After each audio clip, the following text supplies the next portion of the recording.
I'd like to talk first about the responsibilities and duties of the injured worker. And here it is critical that the injured worker do everything that they're supposed to do after the occurrence of an injury in order to protect their benefits. I have seen so many situations where a worker did not understand the rules and not know who they were supposed to report the injury to and end up losing valuable benefits. Once an injury occurs, it is critical that the injured worker report the injury in writing to their supervisor. And this is true no matter how serious or minor you think the injury is, and no matter what happened. In fact, there is a statutory requirement that the injured worker provide written notice. North Carolina General Statute 9722 states, on the occurrence of an accident, every injured employee or his representative must immediately or as soon thereafter as practicable give written notice of the accident to employer. No compensation will be payable unless such written notice is given within 30 days of the accident or death, unless the Commission is satisfied that a reasonable excuse exists for not giving notice.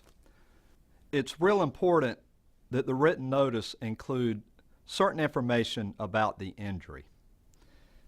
The notice should include the name of the employee, name of employer, the date that the injury happened, and details about how the injury occurred. It's important that all of this information be included because in the event that there's a question later about the date the injury happened or whether the injury was even reported, it's important that that injured worker have a copy of this written notice that includes this information, as it may be the difference between the claim being accepted or denied. The next step that an injured worker must take after an injury is to receive medical treatment if they're injured. The way that a workers' compensation claim is documented, or an injury is documented, is through medical records. And here, if there is an injury, it's going to be important to talk to your supervisor or employer, whoever is the responsible person at work in regards to filing this type of claim, about where to receive medical treatment. A lot of times there is a nurse or company nurse that's there on site. Other times there is a certain doctor that your employer will want you to go to if you're injured on the job. In the event that there is a delay in finding out who you're supposed to see or which medical provider you're supposed to see about your injury, it's important that you go on your own. Go to the emergency room if needed, or your family doctor, because the only way to document the injury is going to be to show proof through a medical record that that injured worker received medical treatment. Now, I'd like to make a couple of points about that first visit to the medical provider.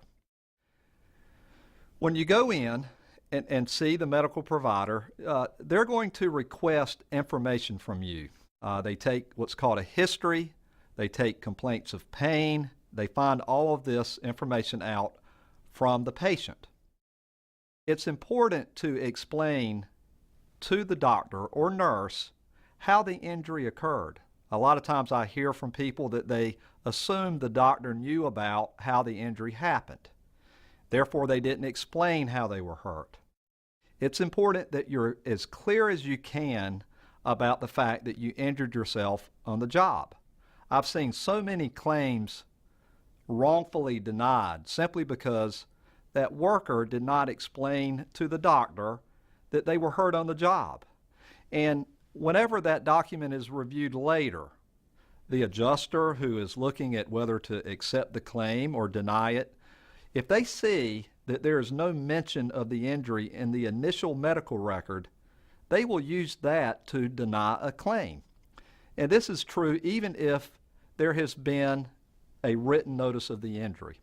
So it's important to explain to the doctor in detail how the injury occurred. A lot of times there'll be an intake sheet or information that a patient is required to fill out.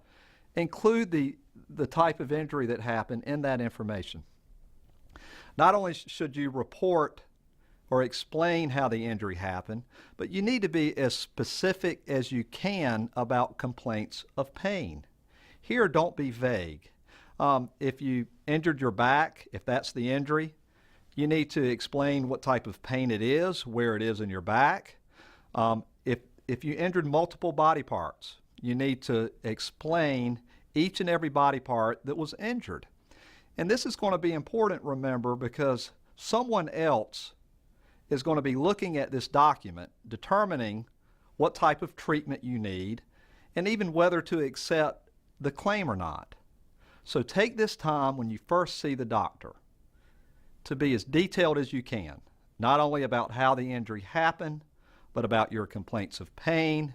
Give the doctor as much information as you can.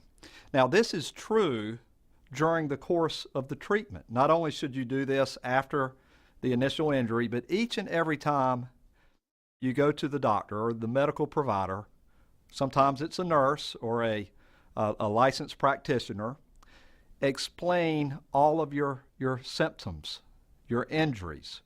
Remember, this is different than just receiving treatment for a normal injury. This is a workers' compensation claim, and it's more or less an insurance claim.